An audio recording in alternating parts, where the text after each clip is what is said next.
여러분 안녕하십니까. 지난달 생산과 소비, 설비 투자가 모두 한 달 전보다 줄었습니다. 실물 경제의 세 축이 모두 부진한 모습을 보인 건데 이른바 트리플 감소를 기록한 건 6개월 만입니다. 취재기자 연결해서 자세히 알아보겠습니다. 오인석 기자. 네, 통계청입니다. 네, 자세한 소식 전해주시죠. 네, 통계청이 발표한 7월 산업활동 동향을 보면 산업 생산은 광공업이 2.0% 감소한 영향으로 서비스업 증가에도 불구하고 한 달 전보다 0.7% 줄었습니다. 산업 생산은 3개월 만에 마이너스를 기록했습니다. 광공업은 반도체 감산이 반도체와 기계 장비 생산에 영향을 미쳤습니다. 지난 5월과 6월 상반기 조기 집행 기조로 증가했던 공공행정이 7월에 6.5% 감소한 것도 영향을 미쳤습니다. 반면 서비스업 생산은 0.4% 늘었습니다. 폭우 등의 영향으로 숙박, 음식점 등 대면 소비가 줄었지만 금융과 보험 등이 호조를 보였습니다. 소비를 나타내는 7월 소매 판매는 승용차와 음식료품, 의복 등의 판매가 줄며 3.2% 감소했습니다. 소비는 2020년 7월 4.6% 감소 이후 3년 만에 최대폭으로 줄었습니다. 특히 지난 6월 승용차 개별 소비세 인하가 종료되면서 6월에 승용차 판매가 13% 증가했고 그 기조 효과로 7월에 12.3% 감소한 것이 크게 영향을 미쳤습니다. 설비 투자는 반도체 제조용 기계 수입 등이 줄며 8.9%나 감소했습니다. 투자는 2012년 3월 12.6% 줄어든 이후 11년 4개월 만에 가장 큰 폭으로 감소했습니다. 통계청은 경기가 부진한 것으로 나타났다면서도 전반적으로 일시적인 요인이 많이 반영됐다고 평가했습니다. 지금까지 통계청에서 전해드렸습니다. 정부가 다음 달 추석 나흘 연휴와 개천절 사이에 낀 10월 2일을 임시 공휴일로 지정하기로 했습니다. 윤석열 대통령은 가짜 뉴스로 어려운 수산업계를 위해 예비비 800억 원을 추가 편성하겠다고 밝혔습니다. 취재기자 연결합니다. 강희경 기자. 네, 용산 대통령실입니다. 네, 임시 공휴일이 지정된 배경 전해주시죠. 네, 윤석열 대통령이 오늘 비상경제 민생회의에서 10월 2일을 임시공휴일로 지정하겠다고 밝혔습니다. 윤석열 정부 들어 첫 임시공휴일로 추석 연휴와 개천절까지 포함해 6일간의 연휴가 생기게 됐습니다. 지정 안건은 조만간 국무회의에서 심사 의결될 전망인데요. 윤 대통령은 회의에서 국내 관광을 활성화해 내수가 진작되도록 해야 한다며 임시공휴일을 지정하는 동시에 숙박 할인 쿠폰을 60만 장 배포하고 연휴 기간 고속도로 통행료를 면제하겠다고 말했습니다. 윤 대통령 발언 들어보겠습니다. 서민과 취약계층의 어려움을 덜어드리고 내수 경기 활성화를 위해 열심히 뛰어야 합니다. 10월 2일을 임시 공휴일로 지정하고 또 외국인 관광객 증가가 내수 경기 활성화로 이어지도록 항공편 증편과 입국 절차 간소화를 추진할 방침입니다. 추석 물가 대책도 발표됐는데요. 정부는 농축수산물 할인을 역대 최대인 670억 원 규모로 지원하고 성수품 16만 톤을 공급합니다. 이를 통해 올해 추석 기간 20대 성수품 평균 가격을 지난해보다 5% 낮은 수준으로 관리한다는 계획입니다. 네, 수산업계를 지원하기 위한 예비비도 투입된다고요. 네, 윤석열 대통령은 수산물 업계에 대한 지원을 신속하고 과감하게 추진하겠다고 밝혔습니다. 수산업계가 최근 후쿠시마 오염수 방류 관련 가짜뉴스로 어려움을 겪고 있다는 겁니다. 윤 대통령은 근거 없는 괴담과 선동에 적극 대응하고 올해 안에 예비비 800억 원을 추가로 편성해 우리 수산물 소비를 촉진하겠다고 설명했습니다. 직접 들어보겠습니다. 가짜 뉴스와 허위 선동으로 어려움을 겪고 있는 수산물 업계에 대한 지원 역시 신속하고 과감하게 추진하겠습니다. 근거 없는 괴담과 선동에는 적극 대응하고 명태와 고등어 등 주요 수산물은 최대 60%까지 할인되고 온누리 상품권 할인율을 40%로 올려 온라인이나 전통시장 등에서 우리 수산물을 저렴하고 편리하게 구매하도록 지원할 방침입니다. 윤 대통령은 정책의 최우선 순위는 민생이라고 거듭 강조했는데요. 각 부처는 국민이 민생 안정을 체감할 수 있도록 비상한 각오로 임하고 민생 현장을 구석구석 점검해 필요한 지원이 바로 이루어질 수 있도록 해달라고 당부했습니다. 지금까지 용산 대통령실에서 YTN 강희경입니다. 취임 1년을 맞은 민주당 이재명 대표가 무기한 단식을 선언했습니다. 윤석열 정권이 민주주의를 파괴하고 있다면서 그 방향을 바꾸라고 촉구했습니다. 정기 국회를 하루 앞둔 오늘 국회에선 원전 오염수 방류를 포함해 여러 현안을 놓고 여야 충돌이 이어졌습니다. 취재기자 연결합니다. 김경수 기자. 네, 국회입니다. 네, 이재명 대표가 오늘 단식을 선언했습니다. 이게 어디서 나온 얘기입니까? 네, 민주당 이재명 대표는 오늘 오전 국회에서 대표 취임 1년을 맞아 기자간담회를 열고 있는데요. 이 대표는 모두 발언에서 윤석열 정권의 폭정으로 민생과 민주주의가 무너지고 있다며 국민의 한 사람으로서 국민 항쟁을 시작하겠다고 밝혔습니다. 사직생의 각오로 민주주의 파괴를 막아내겠다며 오늘부터 무기한 단식을 시작하겠다고 말했습니다. 윤석열 대통령을 향해선 대국민 사과와 함께 후쿠시마 원전 오염수 방류 반대 입장을 밝히라고 요구했습니다. 한편 김기현 대표 등 국민의힘 지도부는 오늘 오전 전남 순천에서 최고위원회의를 열었습니다. 국민의힘이 전남에서 현장 최고위를 여는 건 김기현 대표 체제 출범 이후 처음인데 순천만 국제정원 박람회 등 지역 현안을 챙기며 호남 민심 구회에 나선 모습입니다. 오늘 여당 지도부 순천 일정에는 지난 전당대회 때 김기현 대표와 경쟁했던 천하람 순천갑 당협위원장도 함께했는데요. 두 사람이 만난 건 지난 전당대회 이후 처음이라서 김 대표가 당내 비주류 끌어안기에 시동을 거는 게 아니냐는 해석도 나오고 있습니다.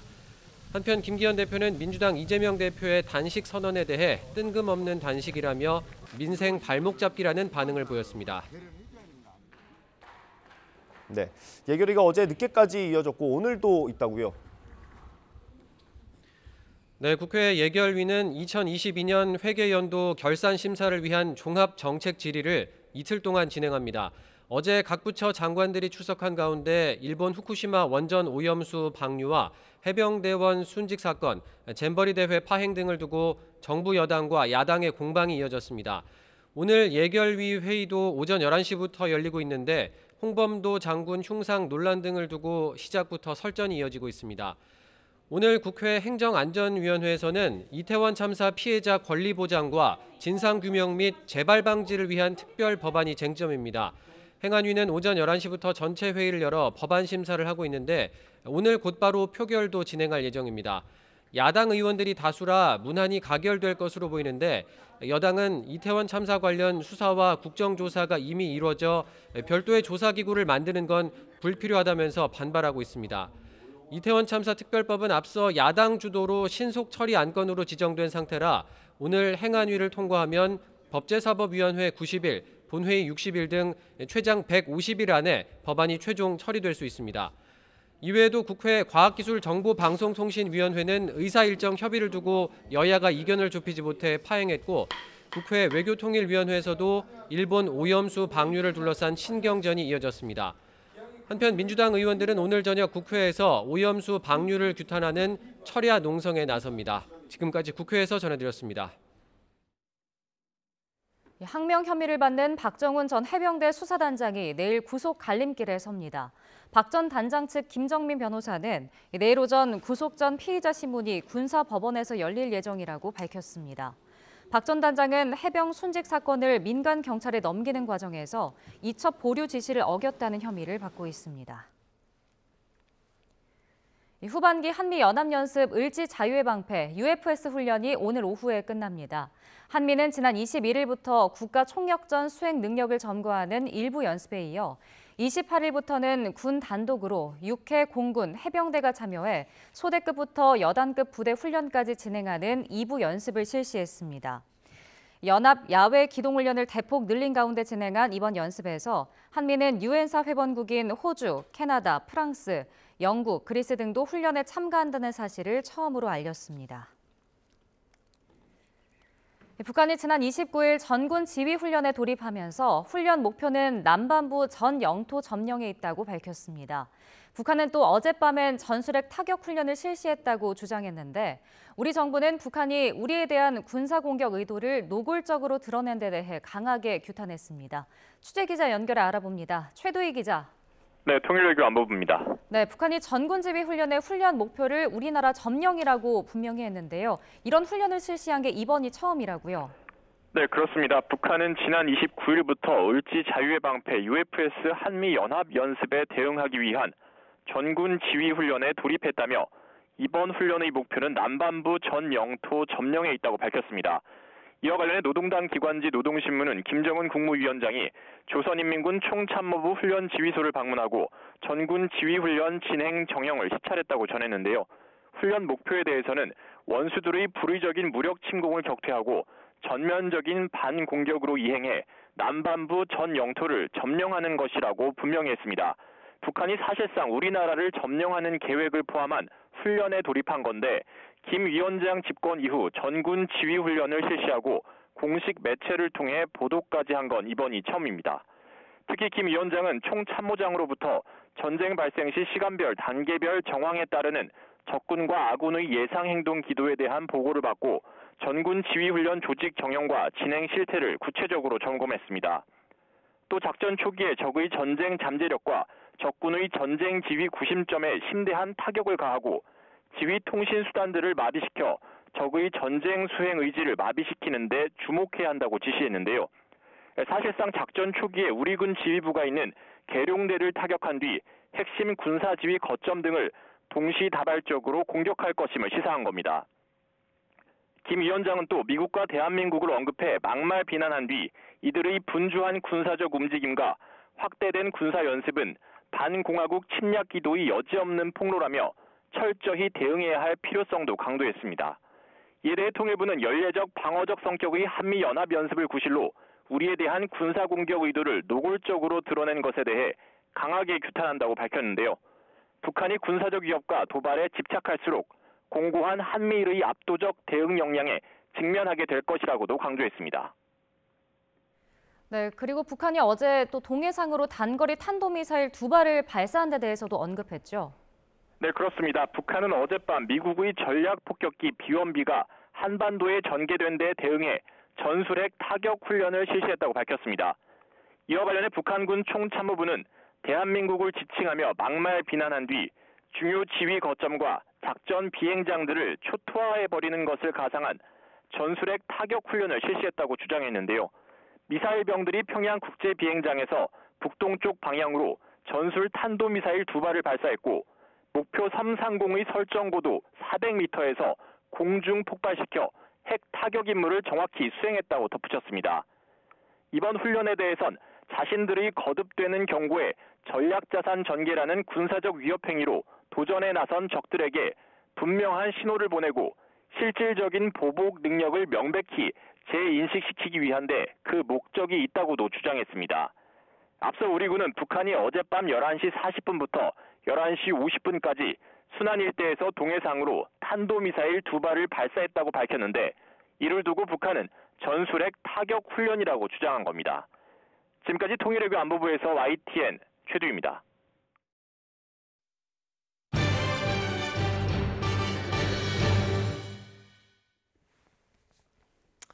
네, 오늘의 정치권 이슈 짚어보겠습니다. 하은아 국민의힘 의원, 전용기 민주당 의원 나오셨습니다. 어서 오십시오. 안녕하십니까? 네, 안녕하세요. 안녕하십니까? 네. 오늘 아침에 갑자기 속보가 하나 나왔습니다. 민주당 이재명 대표의 기자 간담회는 원래 예정이 돼 있었고요. 그 자리에서 무기한 단식을 하겠다고 선언했습니다. 이게 당내 의원들에게는 좀 공유가 됐었습니까?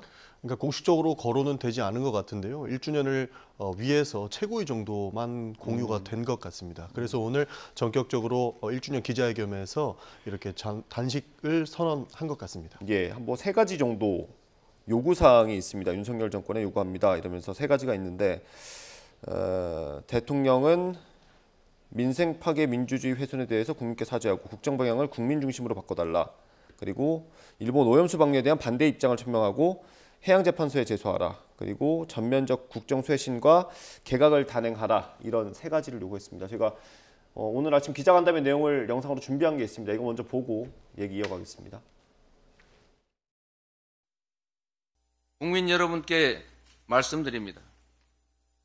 오늘 이 순간부터 국민의 한 사람으로서 무능 폭력 정권을 향해 국민 항쟁을 시작하겠습니다.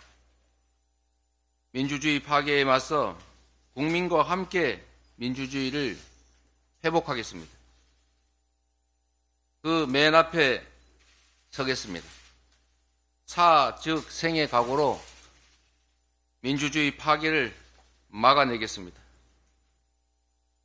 마지막 수단으로 오늘부터 무기한 단식을 시작합니다. 윤석열 정권에 요구합니다.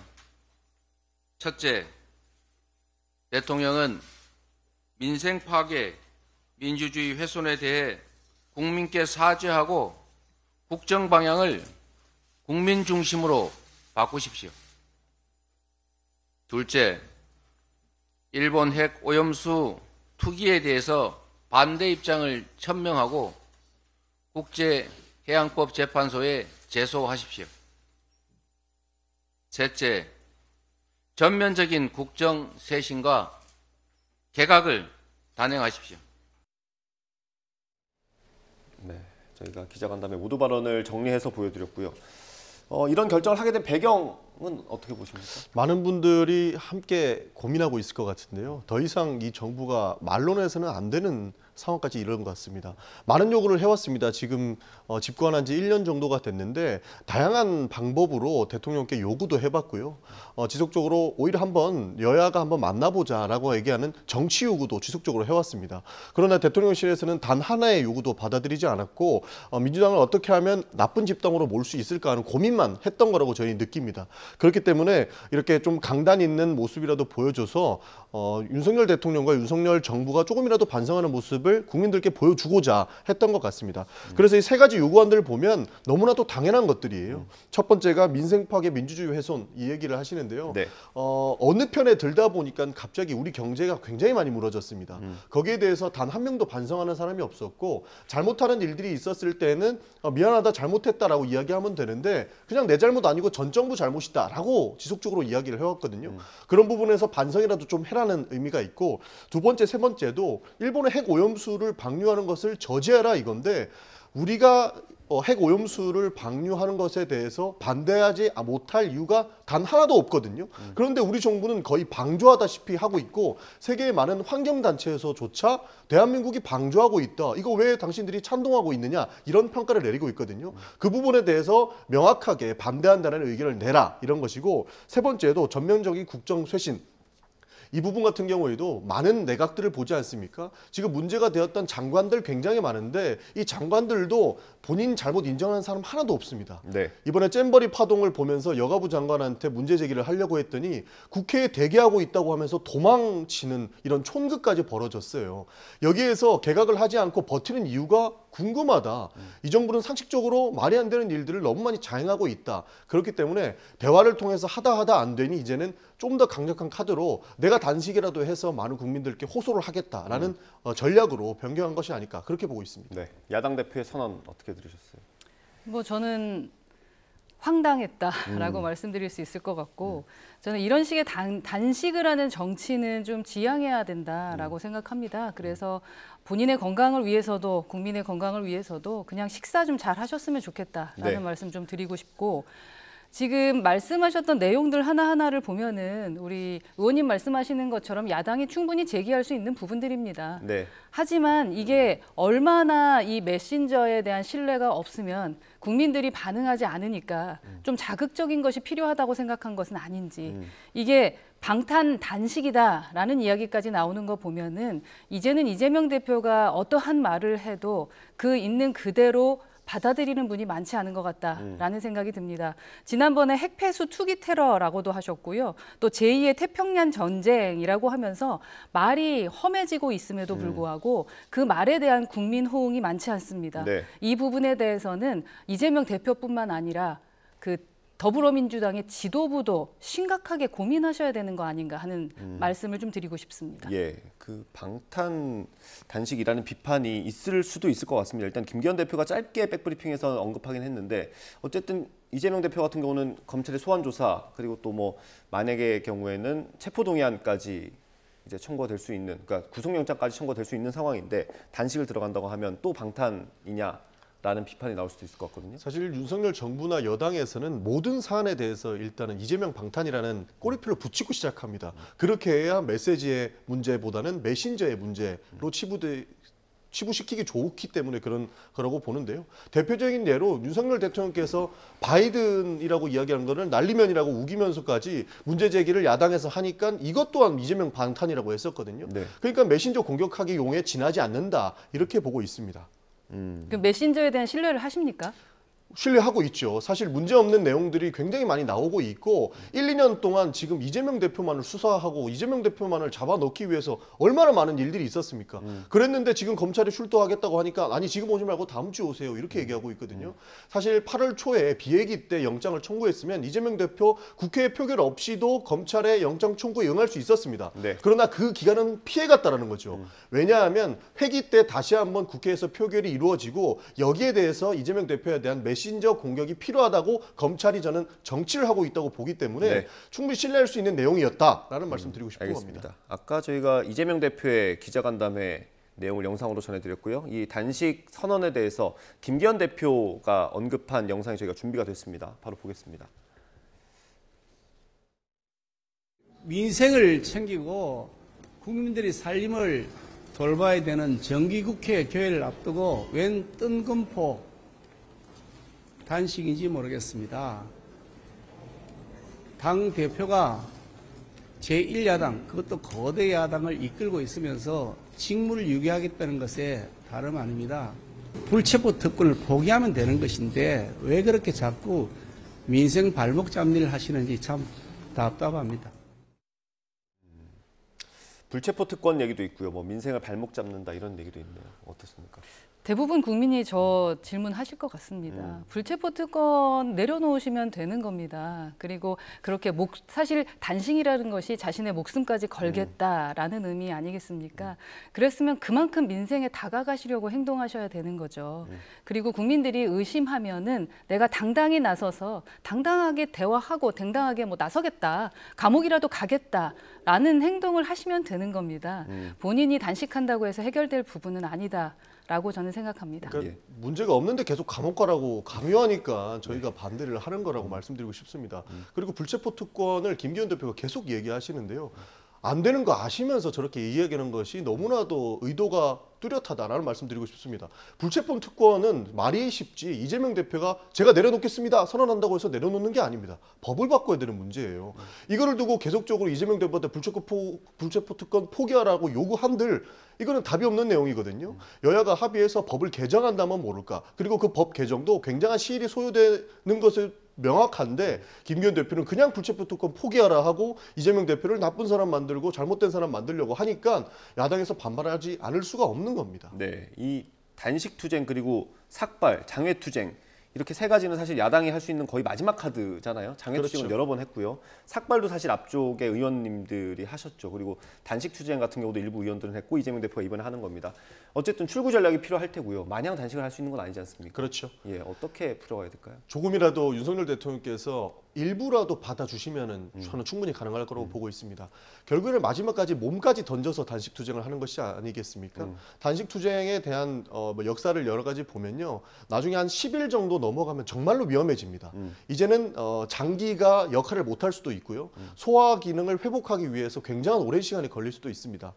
그런 것까지 다 감안하고 윤석열 대통령께서 당연히 받아줄 수 있는 3가지 정도만을 요구했기 때문에 윤석열 대통령께서 그래도 정치가 살아있다라는 것을 보여주시려면 다시 그만하시고 이제는 정치로서 풀어가봅시다라는 메시지만 주셔도 저는 충분히 가능하다고 봅니다. 사실 대통령의 최근 며칠 동안의 메시지를 보면 지금 상태의 야당과는 협치가 힘들다라는 메시지인 것 같은데 혹시 대통령이 움직일 가능성 있다고 보십니까? 제가 대통령의 마음까지 알기는 좀 어렵습니다. 그러나 제가 만약 대통령이라면 더 만나기 싫을 것 같습니다. 그냥 용산으로 찾아오시는 노력을 더 많이 하시는 게 필요하지 않을까 하는 생각이 들고 네. 지금까지 너무나 많은 쇼를 하셨습니다. 그쵸? 쇼처럼 느껴지는 거죠. 그렇기 때문에 진정성 있게 진짜 민생을 위해 내가 뛰겠다라는 행보를 하신다면 제가 만약 대통령이라면 만나겠으나 지금의 행보들은 저는 솔직히 진정성을 느끼기 어렵습니다. 네. 예, 그래서 제가 만약 대통령이라도 만나기는 더 만나기 싫을 것 같다라고 말씀드리고 싶습니다. 대통령은 어떤 야당을 원하시는지 모르겠어요. 바이든이라고 써놓고 난리면이라고 읽기 읽으라라고 하는 것을 야당이 받아들여야 되는 그런 야당이 올바른 야당이라고 할 수 있겠습니까? 분명히 윤석열 정부의 국정 실책이 많고 그것들이 오랫동안 쌓여 있는데 여기에 대해서 문제 제기하는 사람들을 매도하고 뭐 공산주의자라고 폄훼하고 이런 방식으로 국정을 운영하고 있는 것은 윤석열 대통령이지 야당의 지적이 모든 것이 잘못됐다. 이런 사람들과는 협치할 수 없다라고 하는 것은 대통령의 아집으로밖에 안 보인다. 이런 말씀 드리고 싶습니다. 네. 이념적 접근을 하는 것에 대해서는 저도 동의하지는 않습니다. 하지만 야당의 모든 말을 받아들이지 않겠다라고 한 것이 아니죠. 당대표에 대한 이야기를 하는 거라고 저는 생각하고 있습니다. 예, 알겠습니다. 이재명 대표가 단식을 선언한 이유 가운데 하나이기도 합니다. 오염수 방류에 대한 게 있는데 이 오염수가 지금 방류가 됐고요. 그 이후에 정부가 오염수라는 표현을 바꾸는 걸 좀 검토 중인 것 같아요. 이거에 대해서 좀 이걸 다루기 전에 제가 속보 들어온 게 있어서 하나 전해드리겠습니다. 지금 국회 행안위 전체 회의가 열리고 있는데 이태원 참사 특별법이 야당 단독으로 처리됐다는 소식이 들어왔습니다. 안건조정위원회를 거친 안건이죠. 기본소득당 용해인 민주당 출신 무소속 이성만 의원도 이 특별법에 찬성표를 던졌다고 합니다. 이 법안은 이제 법사위로 올라가게 됩니다. 이 법안은 6월 야당 주도로 신속 처리 안건으로 지정이 됐고요. 오늘 상임위를 통과함에 따라서 최종 처리까지 법사위에서 90일, 최장 90일입니다. 본회의 60일 등 길게는 150일 정도 걸릴 수 있습니다. 어제 행안위 산하 안건조정위원회에서 야당 단독으로 통과됐고요. 전체 회의에 넘겨진 상황입니다. 전체 회의에서 야당의 주도로 이태원 참사 특별법이 행안위에서 처리됐다는 소식 들어왔습니다. 이 소식은 저희가 정리가 되는 대로 다시 한번 전해드리도록 하겠습니다.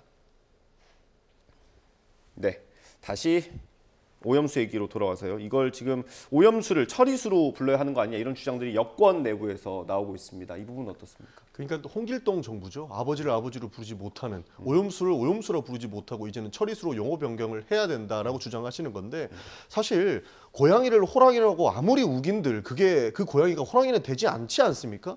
오염수를 아무리 잘 처리한다고 하더라도 과학적으로 나와 있는 것들이 삼중수소라든지 탄소14 같은 거를 못 거른다고 이미 증명이 됐어요. 여기서 농도가 좀 낮다고 괜찮다고 하는데 30년 동안 계속적으로 방류하면 그 농도는 올라갈 수밖에 없는 것이고 국민께는 피해를 줄 수 있는 그런 상황이 도래되는 겁니다. 네. 그것을 처리수라고 부른다고 해서 그 고양이가 호랑이는 되지 않는다 이런 말씀 드리고 싶습니다. 네. 이게 방류하기 전에도 사실 이 논란이 있었어요. 근데 그때는 여론이 안 좋았고 그래서 다시 철회가 됐는데 그때랑 지금이랑 달라진 상황이 뭐 정화가 더 되거나 그런 게 아니라 그냥 방류를 했다 그 사실밖에 없거든요. 근데 지금에서 이 논의가 시작된 이유는 뭡니까? 우선은 민원이 많이 들어옵니다. 예, 수산업계에 계신 분들께서 오염수보다는 오염수로 처리된, 오염수를 처리한, 처리된 이런 식의 말을 넣어주면 어떻겠냐라는 민원이 많이 들어옵니다.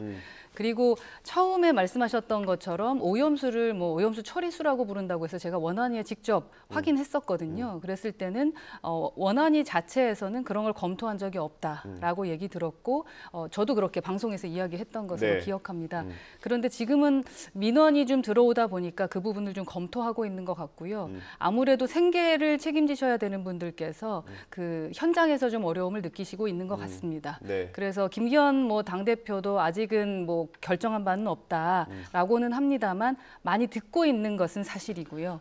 그런데 말씀대로 호랑이가 토끼가 되거나 이런 건 어렵습니다만 저희가 수돗물을 생수기에 걸을 때 생수 함물이라고 하지 않습니까? 그런 차원으로 말씀하시는 분들도 상당히 많기는 하다. 예. 그래서 방류된 것에 대해서 우리가 그 물이 안전하다고 말하는 것은 옳지 않은 것 같고 다만 이 방류되는 물이 처리된 물이다라고 말해주면 안 되겠냐라는 민원은 있는 것은 사실입니다. 그 민원에 대해서 야당도 답할 필요는 있을 것 같습니다. 그렇죠. 수산업자들은 어쨌든 이게 불안감이 많아질수록 소비가 주니까 어려워질 거 아닙니까? 근데 우리 인간의 감정을 통제하는 것만큼 멍청한 짓은 없다라고 생각을 합니다. 국민들은 당연히 불안할 수밖에 없습니다. 많은 국민들이 불안해하고 있기 때문에 수산업자가 피해를 받는 것은 어쩔 수 없는 일이다. 이렇게 지금 보여지고 있거든요. 네. 사실 문제는 무엇이냐면 수산업 살려야 됩니다. 네. 수산업자들이 굉장히 많은 피해를 볼 것이라고 보고 있고 미래에는 더 큰 문제를 야기할 수 있다고 봅니다. 그렇기 때문에 지금이라도 수산업자들이 계속적으로 민원을 넣으면 지금이라도 일본한테 후쿠시마 오염수 방류를 중단하라 이렇게 이야기를 해줘야 된다는 겁니다. 사실 김치찌개에 머리카락 하나만 들어가도 찝찝해서 안 먹습니다. 그런데 이 물을 잘못 먹으면, 그리고 이 수산물을 잘못 섭취했을 경우에는 우리 몸에 커다란 암으로 발전될 수 있다라고 하는 위험성이 존재한다면 찝찝해서라도 안 먹습니다. 그걸 가지고 오염 처리수로 바꿔가지고 드시게 해야 된다거나 네. 지금 후쿠시마 오염수 방류하는 것을 방조한다거나 이렇게 해서는 근본적인 해결책을 찾지는 못할 것이다라는 말씀을 드리고 싶어서 네. 수산업계의 민원이 당연히 있을 수밖에 없는 상황이니 지금이라도 윤석열 정부는 후쿠시마 오염수 방류를 중단하라 이렇게 선언을 해야 된다 생각합니다. 예, 알겠습니다. 이것도 일단 공론화는 됐고요. 의견을 수렴하는 과정이 있어야겠죠. 정부가 뭐 독단적으로 결정할 일은 아닌 것 같고 소비자들도 있고 공급자도 있고 하니까요. 그건 골고루 좀 의견을 수렴하는 게 좋을 것 같습니다. 다음 주에 넘어갈게요. 코인 논란으로 이제 제명안이 올라왔던 김남국 의원의 제명안이 어제 윤리특위 소위에서 부결이 됐습니다. 뭐 숫자만 보면 어쨌든 민주당은 다 반대한 것 같습니다. 이게 이재명 대표의 지시였다라는 주장이 당내에서도 있더라고요. 어떻습니까? 이재명 대표를 이런 것을 지시할 것까지 지금 그럴 겨를이 없다 이런 말씀드리고 싶습니다. 이재명 대표가 김남국 의원의 제명을 이래라 저래라 할 수 있는 사실 권한도 없고요. 김남국 의원의 소명은 결국에는 사실관계에 기반해서 윤리특위에서 이렇게 내용이 나올 것이기 때문에 이재명 대표와 연관성은 좀 찾기 어려울 것 같고 사실관계가 윤리특위에서 어느 정도 소명이 되었다 이렇게 보고 있는 것 같습니다. 그 통상 이제 법안이나 어떤 안건을 의결할 때는 의원들의 개별 의견도 있지만 보통 당의 의견을 좀 일치해서 표결하는 편 아닙니까? 그렇습니다. 그만큼 공감대가 있었던 거 아닌가요, 당에서? 여러 가지 공감대는 있었습니다. 저 역시도 김남국 의원의 제명은 좀 무리하다라는 말씀을 드렸었습니다. 사실 윤리자문위원회에서 제명을 의결했는데요. 윤리자문위원회에서 제명을 의결한 사람은 비단 김남국 의원만 있는 것이 아닙니다. 국민의힘의 박덕흠 의원도 제명안 의결이 됐었거든요. 그런데 윤리특위에 올라가지도차 않았어요. 상정도 안 된 것은 결국에 그 각 당의 입장이 다르기 때문인데 이렇게 윤리자문위에서 모든 것을 제명하라라고 이야기한다고 해서 갑작스럽게 김남국 의원만 제명하는 것도 앞뒤가 안 맞다. 전반적으로 다 보고 실제로 본회의장이나 상임위장에서 딴짓하다가 국민들께 많은 지탄을 받았던 사람들 같은 선상에 놓고 본다면 김남국 의원의 제명안은 너무 무리한 것이었고 정치적인 희생양을 만드는 것에 불과하다고 봤었습니다. 사실 윤리심사 자문위의 결과가 나왔을 때만 해도 민주당이 이걸 거스르지 못하겠지라는 생각들을 많이 했을 것 같은데 일단 지금 상황만 봐서는 사실 제명이 어려워진 것 같거든요. 어떻습니까? 우선은 그 민주당이 그리고 특히 이제 단식까지 하시면서 민생 걱정하시는데 국민들께 민생 걱정하지 말라 하시면서 저희가 김남국 의원의 민생까지 걱정해야 되는 판인가라는 생각이 좀 듭니다. 정말로 민생을 걱정한다면 이러한 일로 시끄럽게 하지 않는 게 옳지 않나 하는 생각이 좀 더 들고요. 뭐 이러한 결과가 나왔던 것은 아무래도 그 지지자들 때문이 아닐까 하는 생각이 드는데 정말로 민주당이 잘 되려면은 지지자들을 설득하는 것도 좀 필요하지 않았나 하거든요. 사실은 몇 가지 리스크가 있지 않습니까? 당대표 리스크에 김남국 의원의 리스크 여러 가지 이야기하고 있기 때문에 이러다가는 우리 공당 다 죽는다. 라고 하시면서 이러저러한 부분을 좀 설득하려고 하는 게 아니라 다만 그냥 방탄하고 누군가를 살리고 자기 편 살리기. 오늘 경향신문 보니까요. 경향신문도 이제 민주당 뭐 어떤 진보의 언론이라고 할 수 있을 텐데도 뭐 사설에서도 그렇고 또 컬럼에서도 그렇고 이번 결정에 대해서 상당히 비판하고 있습니다. 그래서 이 부분에 대해서는 좀 가슴 깊이 좀 새겨 들으셔야 되지 않을까 하는 생각은 듭니다. 근본적으로 김남국 의원의 잘못이 무엇일까 우리가 다시 한번 고민해 볼 필요가 있습니다. 김남국 의원이 잘못했던 것은 뚜렷하죠. 코인 논란이 있을 때 상임위 장소나 국회의원으로서 해야 될 직무로서 해야 될 일을 하고 있을 때에도 코인 논란에 빠져서 그리고 코인을 했다는 것이 문제되는 것이 아니겠습니까? 그런데 그 부분은 충분히 소명이 되었고 여기에서에 대한 징계는 절대 피할 수 없을 거라고 보고 있습니다. 제명을 안 한다고 해서 징계를 하지 않는 것은 아니지 않습니까? 그렇기 때문에 여기에 대한 징계는 분명히 받을 것이라고 보고 있고요. 지금 논란이 김남국 의원이 코인을 했기 때문에 잘못된 사람이다라고 이야기하는데 우리가 1년 전, 2년 전만 보더라도 비트코인 그리고 가상자산과 관련돼서는 4차 산업혁명의 마중물이라고 오히려 하라고 독려했었습니다. 그리고 그 각계의 전문가들을 모아가지고 가상자산에 대한 토론회도 엄청나게 국회에서 많이 거쳤었거든요.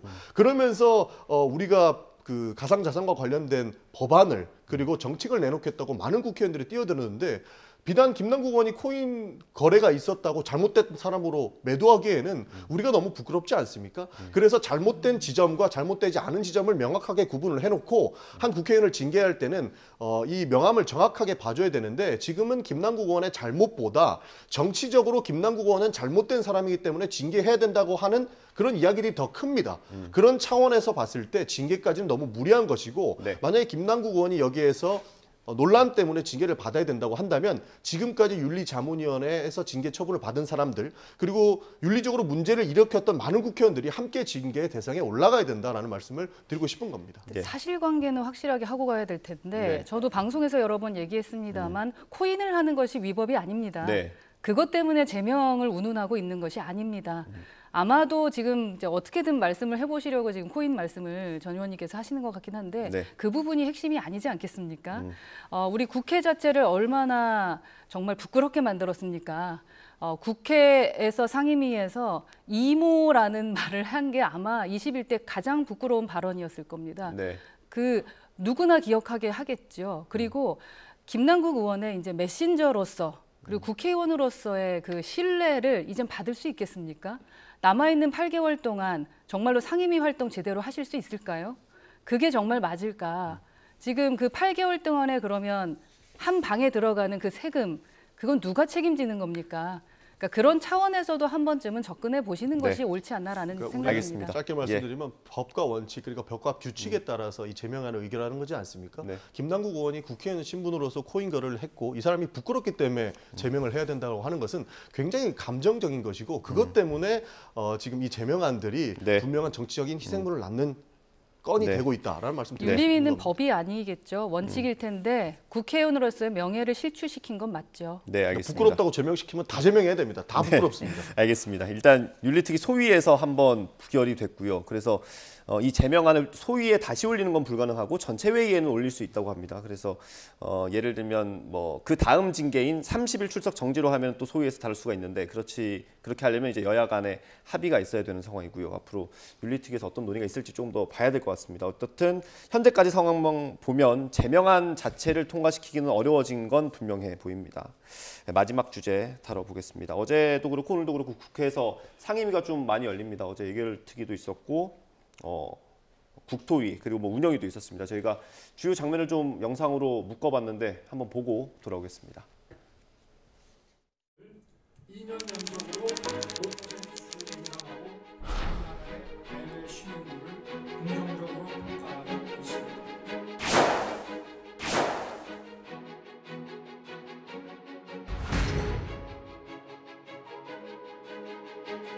지금 이제 우리 정부는 도쿄 전력의 입이 되어 버렸어요. 예의가 없으신 거예요. 위원장님.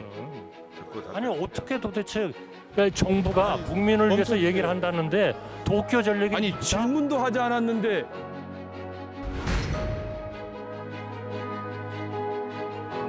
직접적으로 선거 압승을 호소했던 전 노무현 대통령에 대한 탄핵이 헌법재판소에서 기각된 바가 있습니다.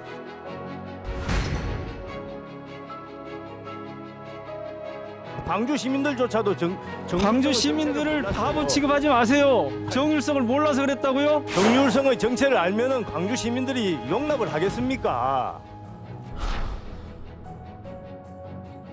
천리나 색깔론이라고 하는 그 자체가 운동권식 마인드예요. 제가 볼 때는 그게 낡아 빠진 겁니다.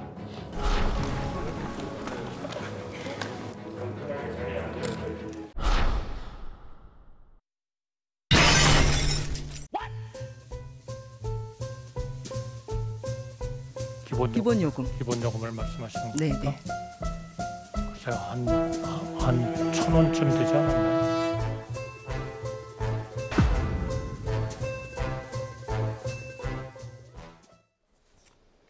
네, 마지막에 야당 의원이 안타까워하는 모습까지 보고 오셨습니다. 그 이후에 뭐 해명을 하긴 했습니다. 착각한 것 같다고. 일단 전체적으로 총평을 좀 들어보겠습니다.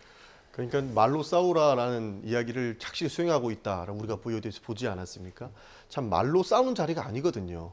국회에서의 물음은 국민들의 이야기를 대신 질문해주는 자리인데 거기에서 야당과 싸움을 하라라고 하는 것이 올바른 지도자의 역할인지 저는 다시 한번 고민을 해봐야 된다고 생각을 하고요. 여기에서 이념을 논하는 자리는 또 아닌데 지속적으로 뭐 이념을 가지고 들어와서 민주당은 운동권식 좌파고 본인들은 올바른 미래지향적인 사람들이다라고 이야기하는 것들이 이게 내각들이 할 이야기인가 이 정도 평가하고 싶습니다. 네, 총평 짧게 들어보겠습니다. 대한민국이 그렇게 간단한 나라가 아니다라는 좀 말씀을 드리고 싶고요. 이념 전쟁 원하는 분들 아마 없을 겁니다. 평가는 국민이 하실 텐데 지금 진보 진영이든 보수 진영이든 계속 무슨 딱지 붙여가면서 싸우는 모습 국민께 보여주면 안 될 것 같고요. 뭐만 하면 친일 딱지 붙이는 것도 뭐 이제 좀 그만했으면 좋겠습니다. 네, 일본 항공 타고 가셨던 분들 그럼 친일입니까? 예전에 사실 뭐 커피 드시는 아메리카노인가요? 그거 드시는 분들 보고 친미라고 말씀하셨던 옛날 어른들 따라가서는 안 되지 않겠습니까? 네. 저희가 제대로 정신 차리고 국민 믿고 가야 될 것 같습니다. 알겠습니다. 네. 어제 있었던 상임위 중에 가장 주목을 받았던 게 운영위원회인데 대통령 비서실 때문에 주목을 받았겠죠. 근데 사실 인권위에 대한 그 회의가 너무 길어져가지고 운영위는 사실 되게 짧게 했어요. 저는 다 봤는데 자정에 끝나긴 했어요. 근데 너무 뒤로 밀려가지고 마지막에는 질을 다 못하고 마무리하긴 했습니다. 시간이 얼마 없어서 일단 해병대원 사망 사건 그리고 홍범도 장관의 흉상 이전 얘기가 주로 나왔고요. 해병대원 사망 사건에 대한 외압 의혹 같은 경우는 대통령이 경로했냐 안 했냐, 대통령이 보고했냐 안 했냐 이거 가지고 좀 입씨름을 했습니다. 그 부분 어떻게 보셨어요? 많은 언론 보도에서 VIP가 경로했다라는 이야기가 나와 있고 그렇게 사단장까지 징계하면 누가 사단장 하겠느냐라고 하는 것을 봤을 때는 어떻게든 축소하려고 하는 의중은 있는 것 같습니다. 그래서 어저께 운영위원회를 봐도 운영위에서는 결국에는 사실관계를 잘 확인을 안 해주거든요. 그러니까 진실 공방이에요 지금. 그렇죠. 더 확인을 안 해주려고 할 것이고 지금 근데 그 우리 박정훈 대령을 구속 수사하려고 하는 것들을 봤을 때는 충분히 그럴 만한 의심은 간다 이런 말씀 좀 드리고 싶습니다. 예. VIP까지 나왔으면 갈 때까지 간 거거든요. 대통령까지 거론돼서 대통령의 경로에서 대통령께서 직접 지시를 해서 사단장이 빠졌다라고 하는 것들은 굉장한 게이트에 휘말릴 수 있기 때문에 어떻게든 박정훈 대령의 입을 막아야 된다라고 군 검찰이 보지 않았을까 이렇게 보고 있는 겁니다. 그래서 군인 신분이 확실하고 도저히 우려도 없는 그리고 증거까지 이미 다 확보해 놓은 이 사안을 가지고 박정훈 대령을 구속시키려고 하는 것들을 봤을 때는 충분히 대통령의 개입이 의심할 만한 정황이 가능하겠다라는 생각을 했었습니다. 야당 의원들의 주장이 다 이랬습니다. 지금까지 나온 상황으로 볼 때 대통령이 개입하지 했다는 의심을 할 수밖에 없는 상황이다라는 거거든요. 어떻습니까? 이게 여당 의원으로서 이게 사실관계 공방으로 가고 있기 때문에 제가 사실 답변 드리기 상당히 어렵다라는 말씀을 좀 드리고 싶고 다만 저는 그런 입장으로는 봅니다. 만약에 저런 문제를 민주당이 했을 때 우리는 어떤 논평을 낼까 그런 부분으로 바라보고 있다 정도만 말씀드릴 수 있을 것 같습니다. 한마디만 더 말씀드리면 왜 그런 정황이 생기냐. 불리한 거는 대통령께서 절대 말 안 하십니다. 얼마 전에 문제가 됐던 지금 이 박정훈 대령 사건도 대통령께서는 이런 방법 안 하고 계시고요. 후쿠시마 오염수 관련해서도 단 하나의 논평도 안 나옵니다. 이렇게 대통령께서 불리한 거는 말 안 하다 보니 의심은 커질 수밖에 없는 것이다. 근데 전 민주당에게 진짜 요청하는 거는 이렇게 하다 보면은 사망하신 그 최상병 실체에 대해서 자꾸 멀어지게 되어 있거든요. 그러니까 비판하시는 건 비판하더라도 국가의 부름에 응답해서 나갔던 청년이 지금 목숨을 잃은 상황 아니겠습니까? 그러니까 그 부분에 대해서 우리 기성세대들이 어떻게 해야 될지 그 부분 같이 논의해 주셨으면 좋겠습니다. 그러니까 그거 밝히려고 하는 거예요. 사단장이 지시했는지 안 했는지를 봐야 되는데 사단장만 쏙 빼버리는데 무슨 진실규명이 되겠습니까? 알겠습니다. 오늘 사실 홍범도 장관 흉상 얘기도 해야 되는데 시간이 다 돼가지고요. 다음에 또 시간이 되면 다뤄보도록 하겠습니다. 조금 더 끌어도 될까요? 예. 어떻게 할까요? 끝나셔도 됩니다. 네, 끝내도 된다고 합니다. 예, 오늘 말씀 여기까지 듣겠습니다. 네, 국민의힘 허은하 의원, 민주당 전영기 의원과 함께했습니다. 감사합니다. 수고하셨습니다. 감사합니다.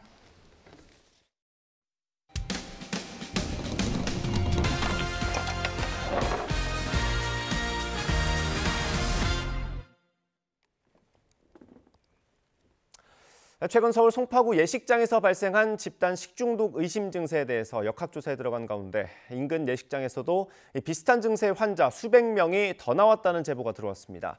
알고 보니 같은 계열사의 예식장으로 하객들은 보도를 보고 뒤늦게 음식에 문제가 있다는 걸 알았다며 분통을 터뜨리고 있습니다. 제보노와의 황보혜경 기자의 보도입니다. 지난 19일 서울 송파구 A 예식장 뷔페 식당을 이용한 하객들에게서 집단 식중독 의심 증세가 나타났습니다. 예식장 측은 당일 배송된 회에 문제가 있었던 것으로 보인다며 환자들에게 위로금을 지급하고 신랑 신부 측이 낸 식대도 일부 돌려주기로 했습니다. 그런데 같은 날 불과 5km 거리에 있는 비예식장 하객들도 식중독 의심 증상을 호소한 것으로 확인됐습니다. A 예식장에서와 마찬가지로 주로 회나 초밥을 먹은 사람들이 복통이나 설사, 구토 등의 증세를 보였고 환자 규모는 수백 명에 이른다는 주장입니다. 저희 신랑 신부 하객 중에 한 56명 정도가 이제 복통이랑 설사 증상 이제 호소하시는 분들 확인되셨고요. 거의 한 250명 정도 하객분들이 지금 같은 증상 호소하고 계신 걸로 확인됐습니다. 두 예식장은 같은 사람이 운영하는 곳입니다. 또 이날 동일한 업체에서 회를 포함한 식자재를 납품받은 것으로 드러났습니다. 하지만 비예식장에서 결혼한 신혼부부는 자신들의 결혼식장에서도 이상이 있는 음식이 제공됐다는 걸 YTN 보도가 나간 뒤에야 알았다며 분통을 터뜨립니다. 심지어 일부 하객은 직접 예식장에 연락해 상황을 말했는데도 예식장 측은 신랑 신부에게 이를 전혀 알리지 않았던 겁니다. 친구들이 이제 배가 아프다라는 얘기를 전에 하긴 했는데 설마 저희 뷔페 때문일 거라고는 생각을 전혀 못하고 여행을 즐기다가 식중독일 가능성이 있다라는 말 한마디조차도 없었다는 게 저희는 너무 지금 화가 나는 거죠. 비예식장 측은 식중독 의심 사고 발생을 뒤늦게 알렸다는 지적에 대해 피해 고객들에게 보험사를 통해 충분한 배상이 이루어질 수 있도록 적극 안내했다고 반박했습니다. 또 재발을 막기 위해 식자재 납품업체와 메뉴를 모두 변경했다면서 행정당국 조사 결과에 따라 종합적인 대책을 추가로 마련할 계획이라고 덧붙였습니다. 서울시는 두 예식장에서 식재료 등을 수거해 역학조사하면서 예식장이 관리를 소홀히 한 부분은 없었는지 들여다보고 있습니다. YTN 황보혜경입니다. 미공개 내부 정보를 이용해 땅 투기를 한 혐의로 재판에 넘겨진 LH 전 직원과 그 지인들이 대법원에서 실형을 확정받았습니다. 대법원은 오늘 부패방지권익위원회법 위반 혐의로 기소된 LH 전 직원 A씨에게 징역 2년을 선고한 원심을 확정했습니다. A씨에게 개발 정보를 넘겨받아 땅 투기에 가담한 지인 2명도 각각 징역 1년 6개월과 징역 1년이 확정됐습니다. A씨 등이 취득한 광명시 노은사동 일대 땅도 모두 몰수됐습니다. 경기도 성남시 분당구 흉기 난동범 최원종의 차에 치여 숨진 고 김혜빈 씨의 장례 절차가 모두 마무리됐습니다. 오늘 아침 경기도 수원에 있는 대학병원 장례식장에서 유족과 지인들이 참석한 가운데 고 김혜빈 씨의 발인이 엄수됐습니다. 영정과 관이 운구 차량에 실리는 동안 고인의 아버지는 나라가 딸을 지키지 못했다며 오해했고 어머니는 몸도 제대로 가누지 못해 부축을 받으며 차량에 올랐습니다. 지난해 아동학대로 숨진 어린이가 최근 5년 만에 가장 많았던 걸로 나타났습니다. 아동학대 가해자 10명 가운데 8명은 부모였습니다. 김혜영 기자입니다. 지난 2월 온몸에 멍이 가득한 채 숨진 12살 이시우 군. 조사 결과 의붓어머니에게 1년에 걸쳐 학대받았던 것으로 드러났습니다. 이 군처럼 아동학대를 받아 숨진 아동은 지난해 50명에 달했습니다. 2019년 이후 40명대 초반이었는데 더 늘어난 겁니다. 세상에 나온 지 얼마 되지 않아 방임이나 괴롭힘을 당해 숨진 영유아가 30명으로 가장 많았습니다. 신체적인 학대를 당하다가 숨진 아이들이 17명, 부모의 극단적인 선택으로 희생된 아이들도 14명에 달했습니다. 아동학대 신고도 증가세입니다. 지난해에는 4만 6천여 건 신고가 접수됐습니다. 전년도보다는 줄었지만 당시에는 이른바 정인이 사건으로 신고가 급증했던 걸 고려하면 최근 5년 동안 증가세는 여전합니다. 또 신고 건수 가운데 60% 정도는 실제 학대로 판단돼 관리 대상이 됐습니다. 아이들을 학대하는 주범은 여전히 부모였습니다. 학대 행위자 가운데 부모가 82% 이상이었고 대부분 집에서 고통을 줬습니다. 한 번에 그치지 않고 거듭 학대를 한 경우도 16%로 1년 새 1.3%포인트 증가했습니다. 학대 가정의 경우 유심히 관리하기 때문인데 감시망을 더 강화해야 할 것으로 보입니다. 가정의 기능 회복이 무엇보다 중요하거든요. 그래서 그 부모에 대해서 상담을 하고 양육 기술을 가르쳐드리고 또 그 가정이 어떤 역할을 잘 이제 수행하면서 각자의 역할을 해야 되는지. 학대 아동을 부모에게서 분리한 사례는 전체의 10% 정도인데 지난해 3월부터 시행된 즉각 분리 조치도 1,100건이 넘었습니다. 복지부는 아동학대 신고 의무자 범위를 확대하고 위기 지표를 활용해 아동의 안전을 확인하는 등 대책 마련에 속도를 낼 계획입니다. YTN 김혜은입니다. 내일부터 전국 스쿨존에서 일부 시간대 속도를 50km로 완화하기로 한 경찰이 하루 만에 발표를 번복했습니다. 결과적으로는 현재도 시범 운영 형태로 이뤄지고 있는 스쿨존 8곳만 계속 운영하고 추가되는 곳은 당분간 없다는 겁니다. 지금 보시는 화면이 지난 29일에 발표된 경찰청 자료입니다. 밤 9시부터 다음 날 아침 7시까지 시속 30km던 스쿨존 차량 속도 제한을 50km로 완화한다는 내용입니다. 여기에는 별도 지역 표시가 없었던 만큼 전국을 대상으로 내일부터 시행하기로 했던 건데요. 발표 하루 만인 어제 경찰청이 다시 자료를 냈습니다. 스쿨존 시간제 속도 제한 시범 운영 중인 전국 8개소에서 운영한다. 이후 지역 실정에 맞춰서 확대하겠다라고 하면서 전국 곳곳에 있는 스쿨존 8곳 목록을 소개했습니다. 서울 광운초부터 이천 증포초 등인데요. 그런데 이 지역들은 기존에도 저녁 시간대 시속 50km로 속도 제한 완화가 이루어지던 스쿨존입니다. 그러니까 바뀌는 건 없는 셈입니다. 당장 제도 운영에 혼선이 우려됩니다. 여전히 제한 속도가 그대로인 스쿨존을 밤에 오가는 운전자들이 모르고 시속 50km로 주행하는 경우가 있을 수 있겠죠.